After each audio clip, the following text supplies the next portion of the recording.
Jared, today we're looking at the KR Strings Octolindo and Mandolindo. And remember, with our Dreadnought return guarantee, you have a full year to decide if it's the right thing for you, or we're going to give you 90% of your purchase price in trade towards your next instrument.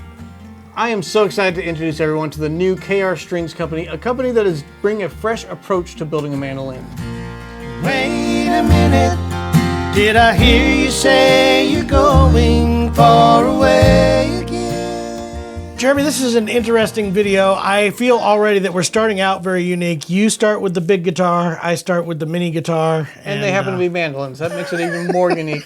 Now, I'm excited to introduce the folks to the KR Strings company and the instruments they're building. I first heard about them on the Mandolin Cafe, just kind of lurking in all the message boards.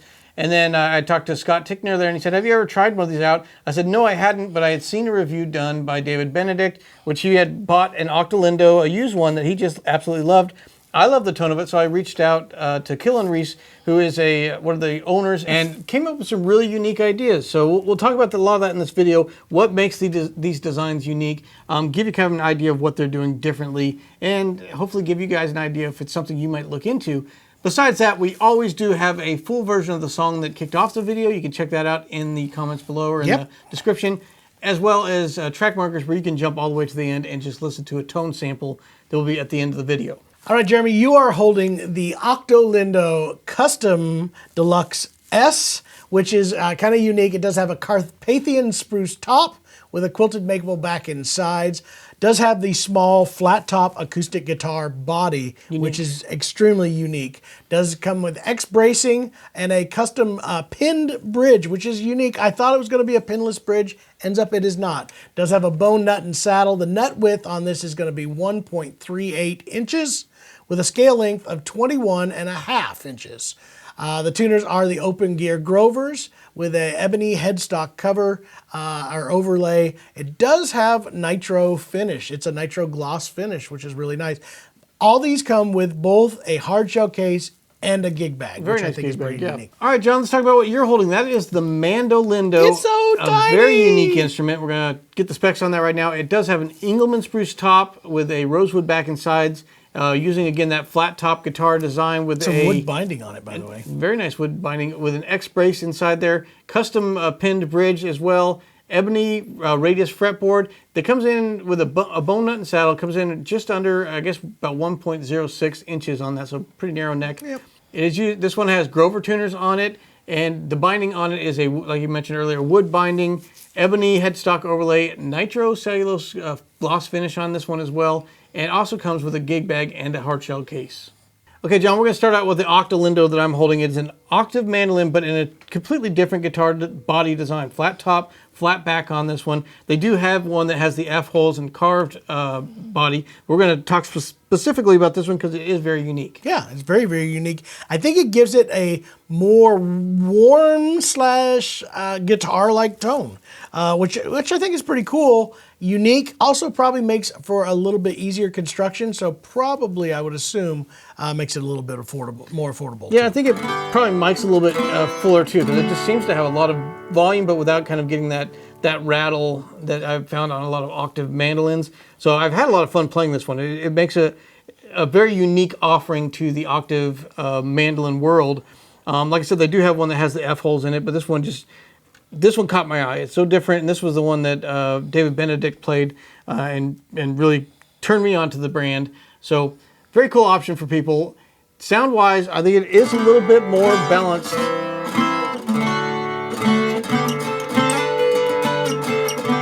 It does just have a bit more of a guitar tone to it, but in that mandolin tuning. I agree with you. I think this is different than the ones we've seen in the past where they were octave mandolins. This is more like it's a guitar mandolin tuned. You know, it feels that way. And I think that's the same thing going on with this. We're talking about the Mandolindo. It's like a small-bodied, almost ukulele deal tuned like a mandolin. So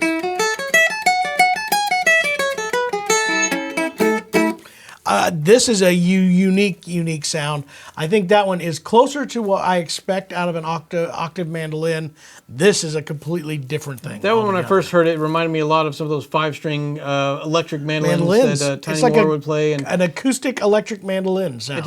It gives that really cool single string stuff. So a Western swing and some of that swinging music, I think would be a very cool tone and fit in a different genre of music much better than playing a standard mandolin and just kind of sliding it into a different genre. I agree. All right, John, since you're holding the Mandolindo, let's talk real quickly about who this is built for, what kind of instrument, because it is so unique that it's almost like creating a whole new, carving a new path for single string mandolins. That's exactly right. I think it's a jazz / swing type of instrument. It has this really unique.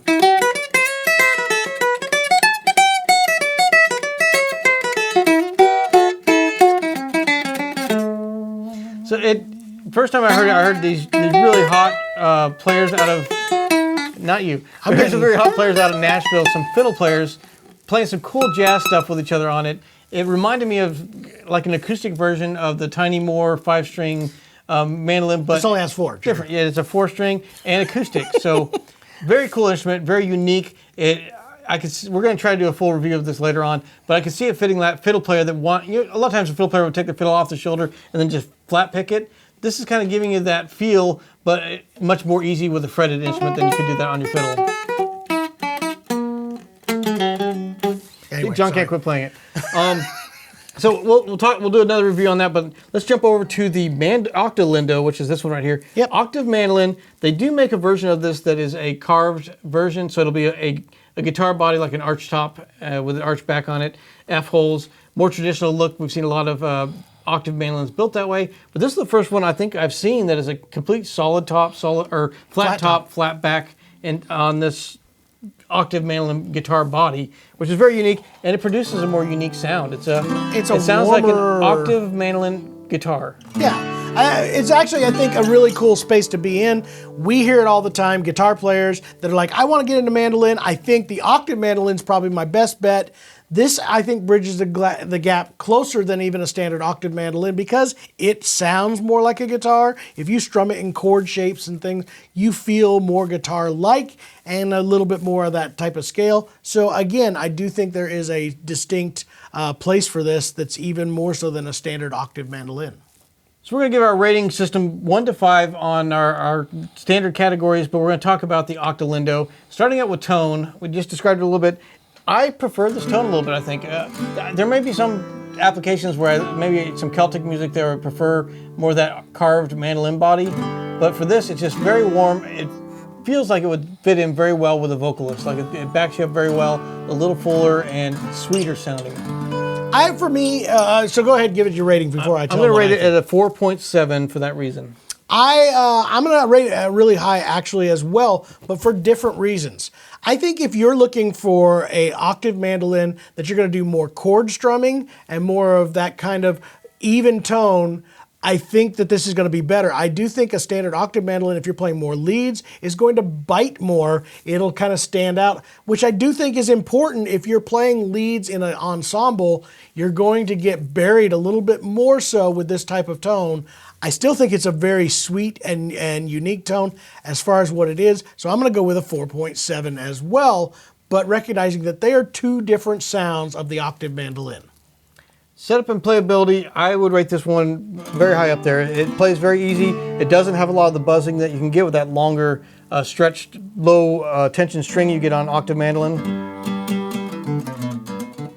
Yeah, we're definitely not hearing near as much rattle as what we do. But yet the action really isn't that high. So setup and playability on this one, I'm going to give it a 4.8. I would probably go again. I'm going to go with my 4.7. Then we're going to jump into the build quality, John. This was, I was very impressed with when we got them in. The build quality is excellent. Everything about it looks like very well done, looking inside the instrument as well as outside. Obviously, all the joints and construction of it done very well. So I'm going to put this all the way up there at a 4.95.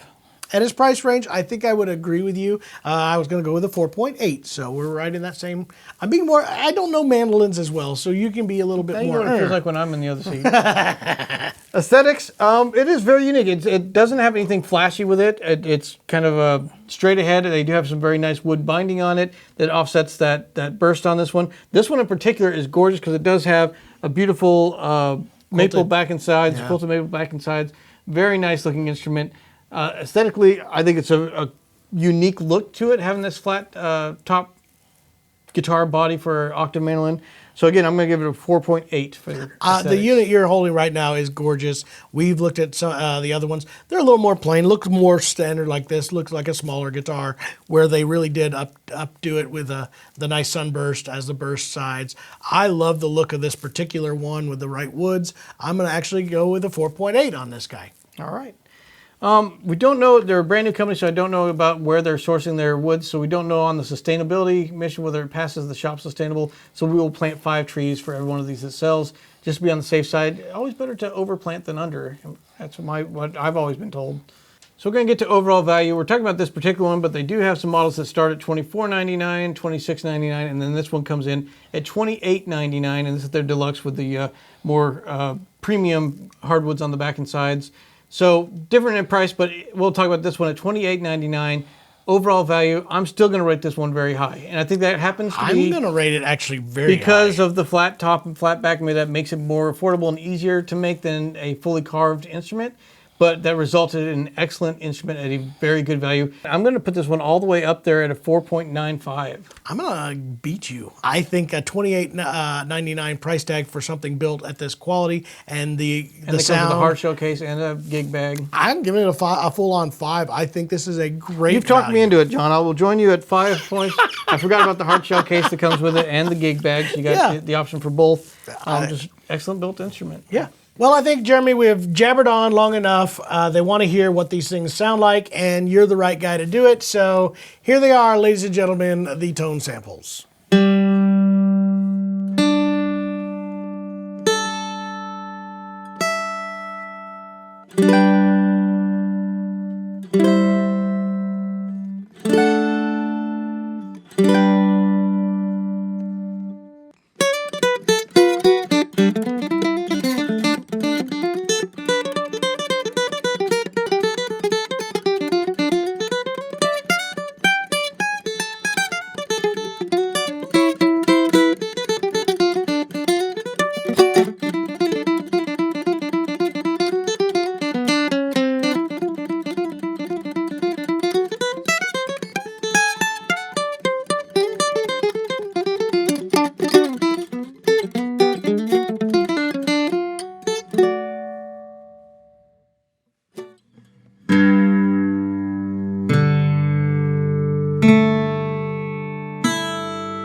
Well, John, I hope that enlightened people to what these things sound like. If you enjoyed this video talking especially about the Octolindo, the octave mandolin, and you'd like to see some other of our favorite octave mandolins out there right now, please stop.